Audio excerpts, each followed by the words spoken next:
ବର୍ଷକରେ ଦିଥର ଛୁଆ ମିଳି କାଠ ବାଉଁଶ ଚାଳ ଘର ସବୁଠୁ ହଉଛି ବେଷ୍ଟ। ବିକ୍ରି ଉଦ୍ଦେଶ୍ୟ 6ରୁ 8 ମାସ ଭିତରେ ସେ ଲିମ୍ବ ପତ୍ର ଖେଳେ ଗୋଟେ ଜିନିଷ ପ୍ରତି ଧ୍ୟାନ ଦେବେ, ଲୋକାଲ ବ୍ରିଡ ରଖନ୍ତୁ ବା ଛେଳି ରଖନ୍ତୁ, ତାଙ୍କୁ ପ୍ରତି ମାସରେ କୀଟନାଶକ।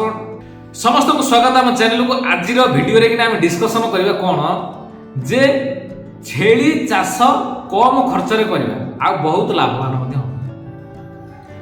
କେମିତି କରିବେ ପ୍ରଥମେ ଜାଣିବା, କେମିତି କରିବେ ଆଉ ଯାହାଦ୍ୱାରା କି କଲା ଯେକୌଣସି କାର୍ଯ୍ୟ ବା ଯେକୌଣସି ବିଜନେସ୍ ଧୀରେ ଧୀରେ ଷ୍ଟାର୍ଟ କଲେ ଆଗକୁ ବଢ଼େ, କେହି ସଡନ୍ ଉଠି ଯାଆନ୍ତେ।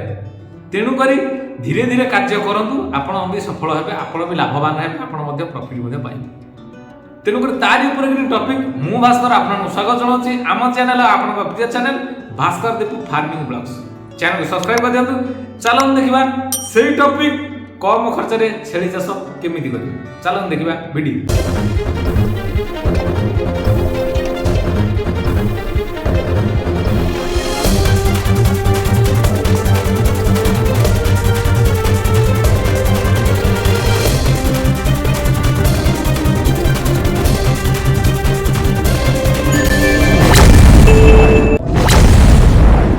ଆଜିକାଲି କ'ଣ ହେଉଛି, ସମସ୍ତେ ପ୍ରାୟ ଦେଖୁଛନ୍ତି ଯେ ଯେକୌଣସି ବିଜନେସ୍ ହଉ ଯେ କମରୁ କିନି ଉପରକୁ ଯିବା, ମାନେ କମରୁ ଧୀରେ ଧୀରେ ସେଟା ଅଧିକ ବଢ଼ି ବଢ଼ି ଅଧିକ ହୋଇଥାଏ।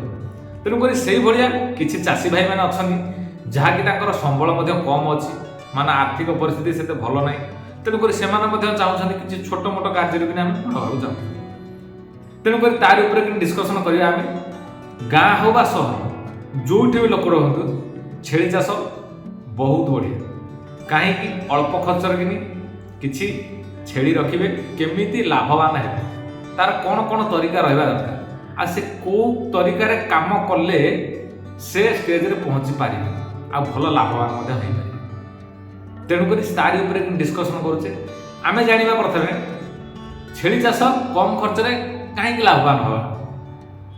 କାରଣ ଅଳ୍ପ ଖର୍ଚ୍ଚ ତାର ଆସେ, ଆଉ ଶୀଘ୍ର ବୃଦ୍ଧି ହୁଅନ୍ତି, ବର୍ଷକରେ ଦିଥର ଛୁଆ ମିଳିଯାଏ, ଆଉ ଯେଉଁ ପ୍ରପୋଜାଲ ପାଇଁ ରଖୁଛନ୍ତି ବିକ୍ରି ଉଦ୍ଦେଶ୍ୟ 6ରୁ 8 ମାସ ଭିତରେ ସେ ବିକ୍ରି ପାଇଁ ମାନେ ସାଟିସ୍ଫିକେସନ୍ ହେଇଯାଏ, ମାନେ ଗୋଟେ ଜନ୍ତୁ ବିକ୍ରି ପାଇଁ ଉଦ୍ଦିଷ୍ଟ ହେଇଯାଏ।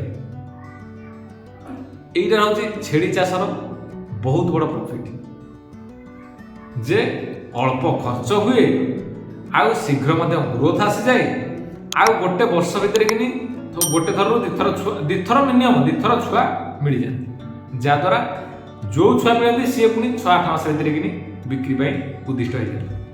ତେଣୁକରି ଚାଷୀ ମଧ୍ୟ ସଫଳ ହେଇଯାଏ ସିଏ। ତେଣୁକରି ଇଏ ହେଲା ତାର ପ୍ରଥମ ଷ୍ଟେଜ୍, ଯେ ଏତିକି ଜାଣନ୍ତୁ ଏଇ ଷ୍ଟେଜ୍ରେ ଗଲେ ଆପଣମାନେ ଲାଭବାନ ହେବେ। ଆଚ୍ଛା, ଛେଳି ଚାଷ ତ କରିବେ, ତାହେଲେ ତା ପାଇଁ ମେନ୍ ପ୍ରଥମ ଷ୍ଟେପ୍ କ'ଣ ଅଛି, ଯେ ତାର ବାସସ୍ଥାନ, ତାର ଯେଉଁ ପରିବେଶର ବାସସ୍ଥାନ ହେଉଛି ନିହାତି ଉପଯୋଗୀ। ସେ ବାସସ୍ଥାନ ଭିତରୁ ଆମେ ସଡନ୍ ଚାହିଁବାନି ଯେ ମାନେ ଭଲ ଘର କରିବା, ଚିକଣିଆ ଘର କରିବା, ଯେ ଜନ୍ତୁକୁ ରଖିବା। କାଠ ବାଉଁଶ ଚାଳ ଘର ସବୁଠୁ ହେଉଛି ବେଷ୍ଟ। ତାଙ୍କୁ ଭୂମିଠୁ 2-3 ଫୁଟ ହାଇଟ୍ରେ କିନି ଭାଡ଼ିଆ ବାଡ଼େଇ ଦିଅନ୍ତୁ, ବାଉଁଶରେ ବାଡ଼ନ୍ତୁ, ନହେଲେ ମାନେ ଯେଉଁ ଫାଳିଆ ଆମର କାଠ ଫାଳିଆ ସେଇଥିରେ କିନି କଣ୍ଟା ବାଡ଼େଇକି ଆରାମରେ ବନେଇ ଦିଅନ୍ତୁ। ଆଉ ଚାଳ ଘର, କାଠ ବାଉଁଶ ଚାଳ ଘର କରିଦିଅନ୍ତୁ, ବହୁତ ବଢ଼ିଆ। ଛେଳିଙ୍କ ପାଇଁ ହଉ ବା ମେଣ୍ଢାଙ୍କ ପାଇଁ ବହୁତ ବଢ଼ିଆ ଅପସନ୍। କମ ଖର୍ଚ୍ଚ ଲାଗିବ, ମିଳିଯିବ ଜିନିଷ, ଆରାମରେ ଘରଟେ ବନେଇଦେବେ। ନିଜେ ବନେଇଦେବେ, ଆପଣ ଚାହିଁଲେ ନିଜେ ବନେଇଦେବେ, କିଛି ଅସୁବିଧା ନାହିଁ। ଆଉ ତା ସହିତ କ'ଣ ରହୁଛି, ଭଲ ବାୟୁ ପ୍ରବାହ, ମାନେ ଟିକେ ଖୋଲାମେଲା ରଖନ୍ତୁ। ଜାଲି ନହେଲେ ଲଗେଇ ଦିଅନ୍ତୁ, କିନ୍ତୁ ଟିକେ ଖୋଲାମେଲା ରଖନ୍ତୁ, ଯେମିତି ପବନଟା ଭିତରକୁ ଯିବା ଆସିବା କ୍ଲିଅର କରିପାରୁଥିବେ। ସେମିତି ହେଲେ ମାନେ ଜନ୍ତୁ ବହୁତ ସୁସ୍ଥ ରହିବ, ଆଉ ଛେଳି ମଧ୍ୟ ବହୁତ କ୍ଲିନ୍ ହାୱା ପାଇବେ, ଯାହା ପବନ ପାଇବେ। ପବନ ପାଇବା ଦ୍ୱାରା ସେ ବହୁତ ଭଲରେ କିନି ଗ୍ୟାସ୍ଟା ମେଣ୍ଟେନ୍ ହେଇଯାଏ, ଯେଉଁ ଭିତରର ଗ୍ୟାସ୍ଟା ଚାରିପଟକୁ ଠିକ୍ରେ ବାହାରି ପାରିବ, ଯାହାଫଳରେ କିନି ଜନ୍ତୁ ସୁସ୍ଥ ରହିବ। ତେଣୁକରି ଏତିକି ହିଁ ଚେଷ୍ଟା କରନ୍ତୁ ପ୍ରଥମ ଷ୍ଟେଜ୍ରେ। ବହୁତ ଦାମୀ ଘର କିଛି ଦରକାର ନାହିଁ, କି ବହୁତ ପଇସା ଖର୍ଚ୍ଚ କରିବା କୌଣସି ଇଏରେ କିନି କିଛି ବି।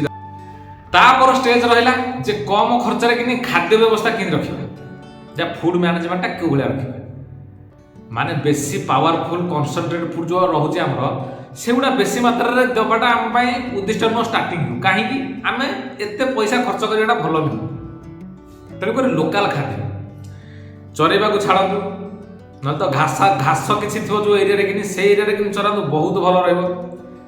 ନାଇଁ ତ ସବୁଠୁ ତାଙ୍କ ପାଇଁ ବହୁତ ଉଦ୍ଦିଷ୍ଟ ଔଷଧୀୟ ପତ୍ର ଲିମ୍ବ ପତ୍ର ଖାଇବାକୁ ଦିଅନ୍ତୁ, ଲିମ୍ବ ଡାଳ ଆଣିକି ଖାଇବାକୁ ଦିଅନ୍ତୁ ତାଙ୍କୁ, ବହୁତ ବଢ଼ିଆ ଜନ୍ତୁଙ୍କ ପାଇଁ, ମାନେ ରୋଗହୀନ ହିଁ ହେବେ ଆଉ ବହୁତ ମାନେ ରୋଗ ପ୍ରତିରୋଧକ ଶକ୍ତିରେ ତାଙ୍କର ବଢ଼ିଯିବ। ବର ଡାଳ କିଛି ଦିଅନ୍ତୁ, ଯାହାକି ବର ଡାଳ ଓସ୍ତ ଡାଳ ଏଇଭଳିଆ ଦେଉଛନ୍ତି କିଛି ଆଣିକି ଖାଇବା, ବର ଡାଳ ନୁହଁ ଓସ୍ତ ଡାଳ ପ୍ରାୟତଃ ଦିଅନ୍ତୁ, ତେଣୁକରି ସେ ଡାଳ ମଧ୍ୟ ଦିଅନ୍ତୁ। ଯାହାକି ଡାଳ ପତ୍ର ବା ଫୁଡ୍ ଜିନିଷ ମାନେ ଯାହା ଜଙ୍ଗଲ ଫରେଷ୍ଟରୁ ମାନେ ଫରେଷ୍ଟ ଯେଉଁ ଜଙ୍ଗଲ ଏରିଆରୁ କିଣି ତାଙ୍କର ଖାଦ୍ୟ ଯାହା ଡାଳ ପତ୍ର ତ ଖାଦ୍ୟ ବୋଲେ କ'ଣ ଆଉ ସେ ଡାଳ ପତ୍ର ଅଧିକ ମାତ୍ରାରେ ଖାଇବାକୁ ଦିଅ, ଯାହାକି ସେଇଥିରେ କିନ୍ତୁ ବହୁତ ଭିଟାମିନ୍ ମିଳେ ଆଉ ବହୁତ ଜଲ୍ଦି ମଧ୍ୟ ଗ୍ରୋ ହୋଇଯାଏ। ଆଉ ବେଶୀ ଫୋକସ୍ କରନ୍ତୁ କନସେନ୍ଟ୍ରେଟେଡ୍ ଫୁଡ୍ ଉପରେ, ଯିଏ କରୁଛନ୍ତି ସେ ଫାର୍ମ ୱାଇଜ୍ କରୁଛନ୍ତି, ଯିଏ ପଇସା ଟିକେ ଅଛି ଯାହା ପାଖରେ ସେମାନେ କରିପାରିବେ, କମ୍ ଖର୍ଚ୍ଚରେ କରିବାକୁ ଚାହିଁଲେ ଏଇଭଳିଆ କିଛି ନୀତି ଆପଣାନ୍ତୁ।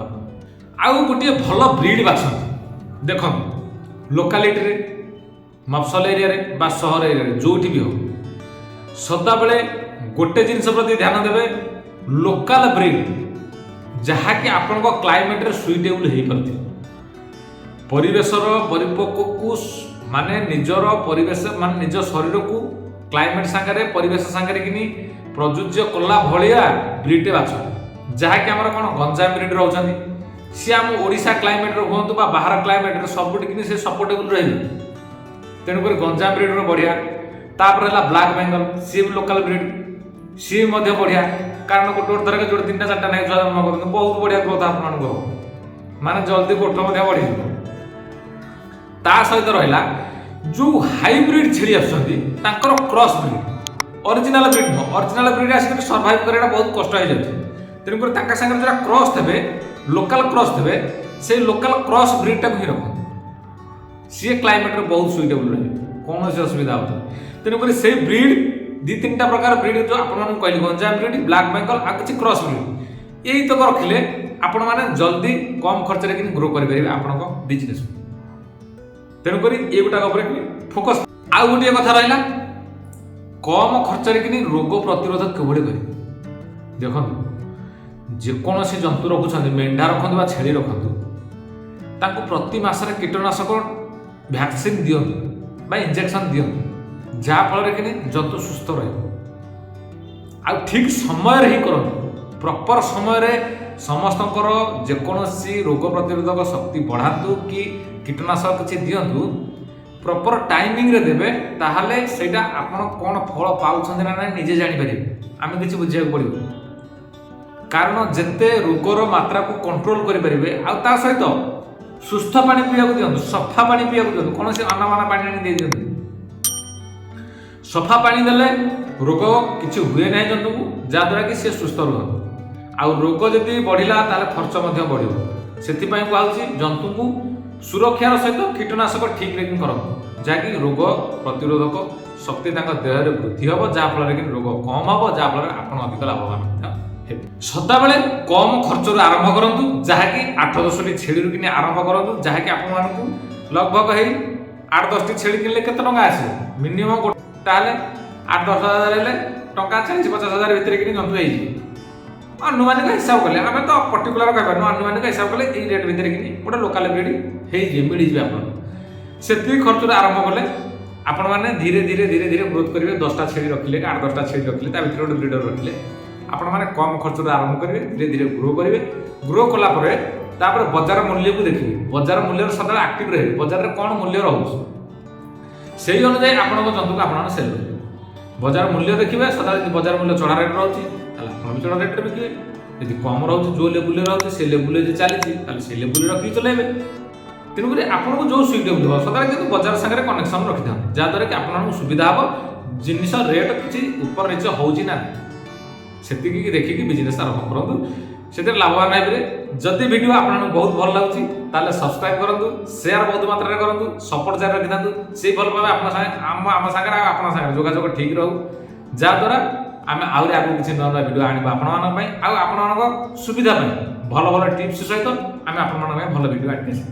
ସେ ପର୍ଯ୍ୟନ୍ତ ରହୁଛୁ, ଜୟ ଜଗନ୍ନାଥ, ଦେଖା ହେବା ନେକ୍ସଟ ଭିଡ଼ିଓ।